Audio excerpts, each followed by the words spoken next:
With Metroid Dread officially out, what are critics saying about the game overall? Here are some positive and negative reviews right now.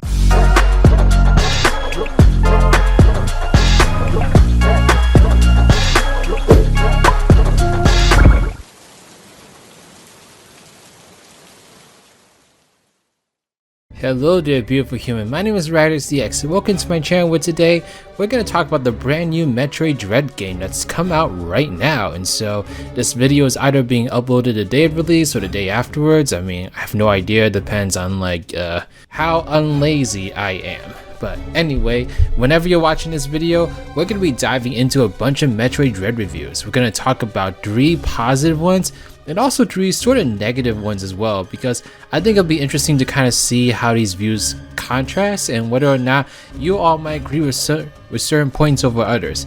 Now, I just want to insert a couple disclaimers. One, I've actually have not played Metroid Dread yet, and I probably won't for a while just because the Metroid series, I'm not really sure how I want to get into it. I'm not sure if this is the game I want to play as my very first game of the Metroid series, and so I'm going to kind of decide that for myself later on. But I'm not going to have any opinions on these opinions like I usually do because, well, I haven't played the game, so I can't really say anything. But 2, as much as you might disagree with some opinions, remember, they're just opinions, and so if you're feeling a little upset over an opinion, just, well, as Taylor Swift once said, shake it off. But alright, let's kind of get into the reviews. So the first one I'm going to talk about is Digitally Downloaded, who gave the game a 7 out of 10. So by the way, in terms of the negative reviews I'm talking about, the lowest scores I could find were just 7 out of 10s, and so that kind of does say something about the game's overall reception. It's very positive. It's got a Metacritic score of 88 at the moment as I'm recording this video, and so that's not too shabby. But Digitally Downloaded did criticize some parts of the game, and so one of the things it criticized was its non-linear structure in terms of trying to progress through the game. What made me want to stop, and frequently, was the rest of it. Metroid Dread is organized in a non-linear way that the series is known for, but because it is so big and so utterly in love with how clever it thinks its trail of breadcrumbs is, that I would spend huge chunks of time poring over a very non-intuitive map trying to figure out just what I needed to do next. There was one particularly galling incident which highlights just how obnoxious Metroid Dread can be, though it rarely goes this far. I had just cleared the first zone and got access to the second. However, in that zone, the 2 doors I could access each led directly to excessive heat zones, which Samus couldn't survive at that point. So assuming that I needed to complete something in the still not 100% completed first zone, I headed back to poke around and figure out what I had missed. I spent about an hour doing futile laps around the zone before, in sheer desperation, I traveled back to the second zone and, purely by chance, accidentally shot a concealed block, which cleared a hidden pathway that I was able to use to progress deeper into this new zone. That's not funny, Nintendo. You can follow Castlevania's lead and hide roast chickens and hidden wall alcoves that you need to blow away if you want to. You don't hide the only path forward through the game that way. They went on to really criticize the backtracking that the series overall promotes. This is my biggest issue with Metroid as a series. For something that has the illusion of flexibility, it is almost claustrophobically restrictive in how you can play it. Aside from some minor secondary stuff, you've got one path through the game that you need to stick to like glue, and any experimentation or basic effort to explore is punished harshly unless you get back on track. I don't necessarily need a series to go wide open and lose focus, but the backtracking becomes quite tiring when you realize just how arbitrary it is. It's there because it pads out the game and forces you to run around trying to figure out the precise order of keys to unlock the puzzle. It is by no means an example of the rich exploration-based gameplay that is often misattributed to Metroid. They conclude that the game just didn't evolve the Metroid formula enough. I left Metroid Dread feeling quite conflicted about it. On the one hand, I do think it is fundamentally well designed, and the main gameplay element, the robot stalkers, are woven into the Metroid formula beautifully. On the other hand, that Metroid formula is getting long in the tooth and Dread doesn't do nearly enough to revitalize it. Dread is fine, it's just not nearly memorable enough for a game that fans have been waiting so many years for now.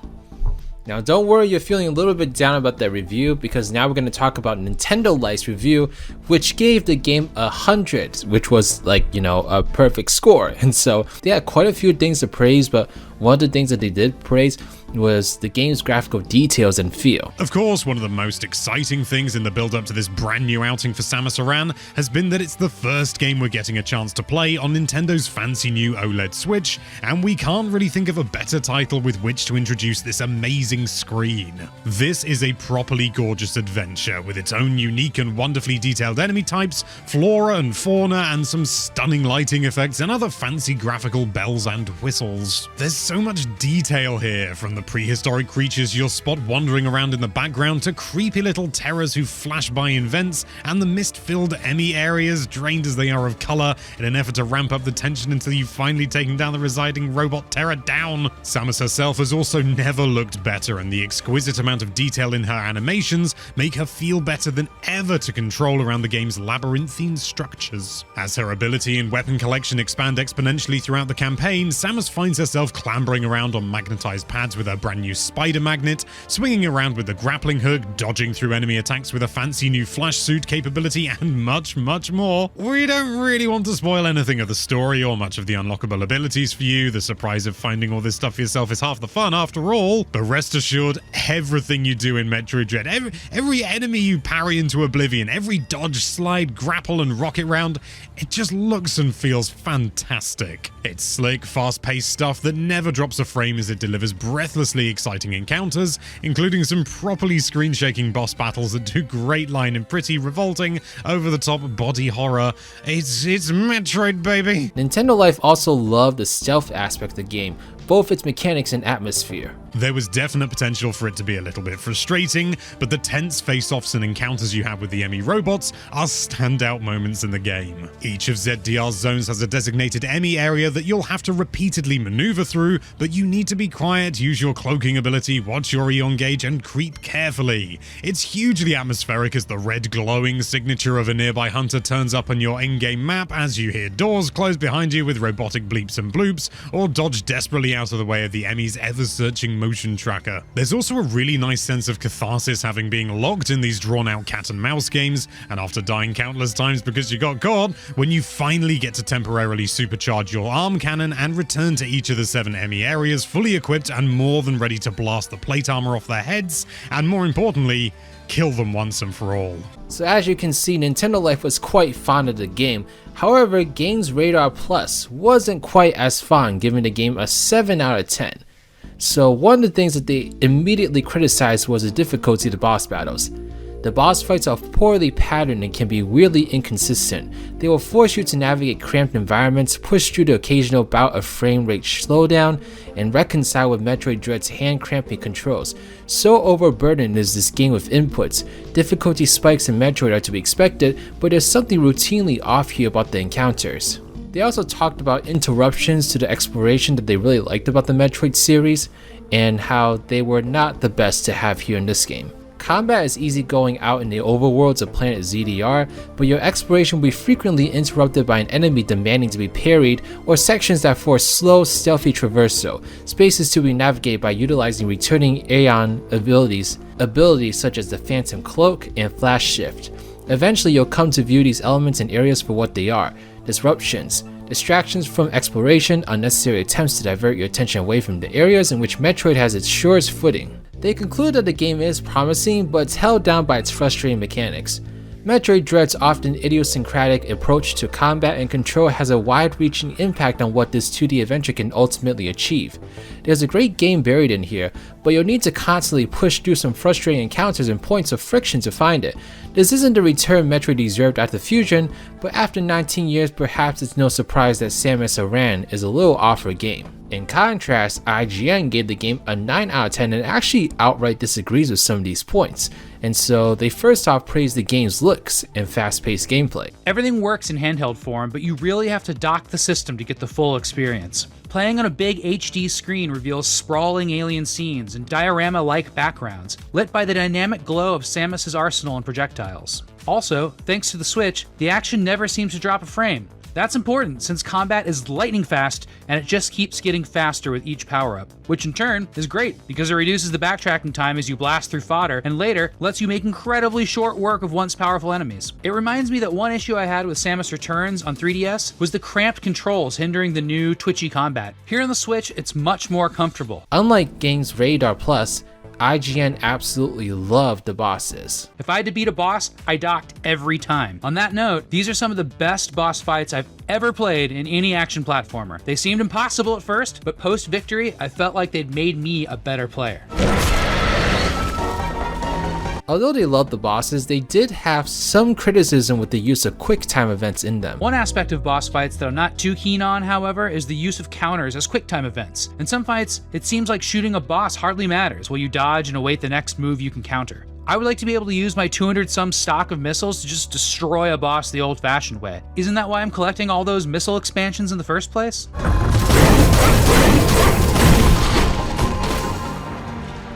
IGN also had a lot of praise for the game's level design and actually enjoyed the non-linear progression through the game. According to the game log, I spent 11 hours on my first run, reaching 82% completion. But that figure clearly excludes pause screens, which you might spend a lot of time on because the map itself has been overhauled, and sometimes studying it is the only clue you'll have for your next step. I suspect many will turn to a strategy guide for this, since Metroid Dread does little to direct you to your next objective. But I like this change, as a general opponent of hand-holdy waypoints, and especially in a game that emphasizes probing every block. The map, and really the world itself, isn't static. It goes through some pretty interesting changes, increasing the strength of enemies and altering access to areas. I won't spoil the late-game tricks for you, but while they aren't Castlevania Symphony of the Night's upside-down castle, they are quite cool. I'm not sure I needed another length of game added onto the end of this one anyway. Dread gets the pacing right, ramping up the speed at which you get new tools and access new map areas to something of a fever pitch. It's up to you to pick a point, take a breath, and backtrack if you'd like. Otherwise, you can power through to the end. So while we've had a couple of reviews praise the art direction graphics of the game,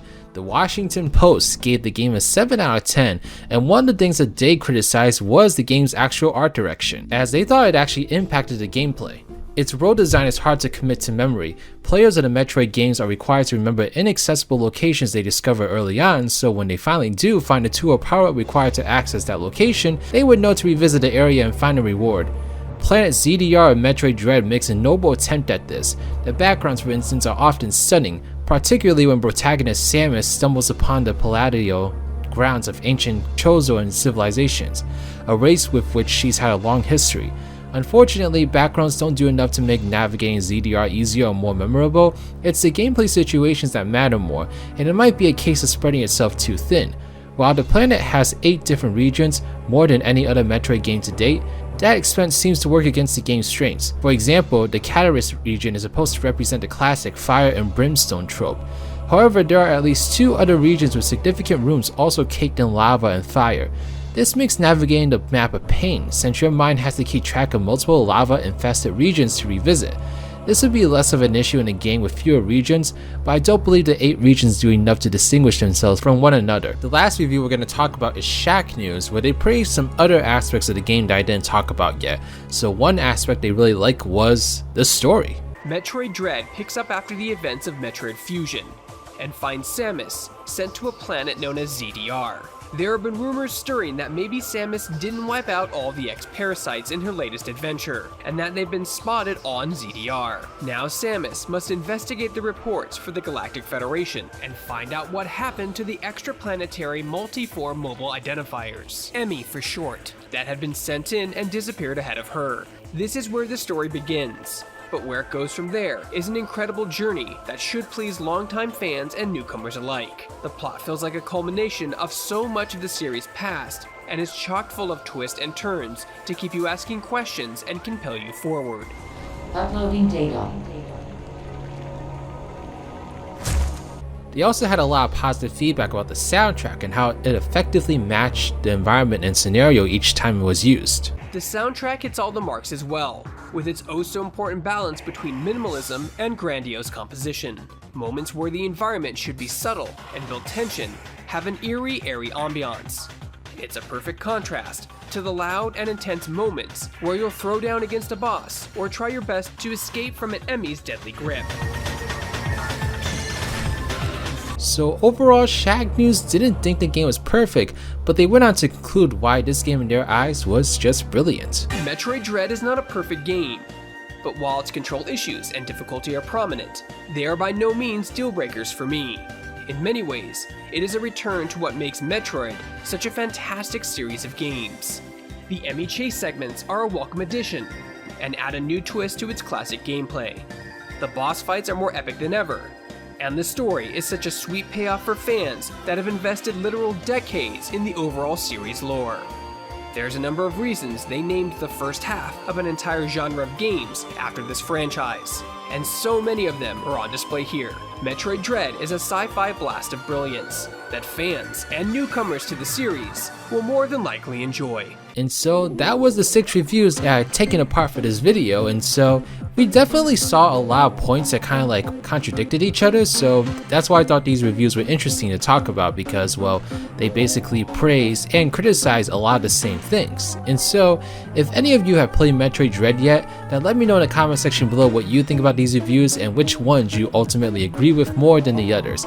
Let me know what you think about the game, and let me know what game I should play in the Metroid series first, because it is definitely a series I want to get into. I don't know too much about it, but this game does seem very promising. I'm just not sure if it is the game for me to jump into first. So let me know in the comment section below. I really appreciate your help. But anyway, give this video a thumbs up if you like it, and subscribe to this channel if you want to see more videos on Nintendo games in the future. But alright, this is Riders, riding out.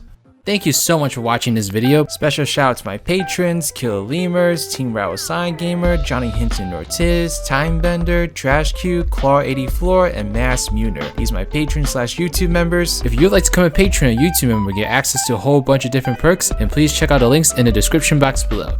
But alright, this is Riders, riding out.